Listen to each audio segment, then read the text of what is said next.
ہم صرف ایمان ہی نہیں لا سکتے بلکہ اس کے لیے اپنی جانیں بھی قربان کر سکتے ہیں۔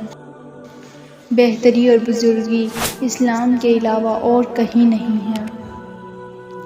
بہادری یہ ہے کہ آڑے وقت میں پڑوسی کا ساتھ دیا جائے اور مصیبت کے وقت صبر و تحمل سے کام لیا جائے۔ مسلمان وہ ہے جو پڑوسی پر احسان کرے۔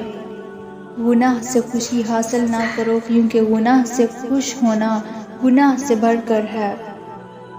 دشمن کو دل کی مہربانی اور احسان سے جیتو اور دوست کو نیک سلوک سے۔ اللہ تعالیٰ اور انسان کے درمیان ایک ہی پردہ ہے جس کا نام نفس ہے۔ توبہ زبان سے نہیں ہوتی بلکہ عمل سے اور بری عادتوں سے بچنے سے ہوتی ہے۔ ذلت کی زندگی سے موت بہتر ہے۔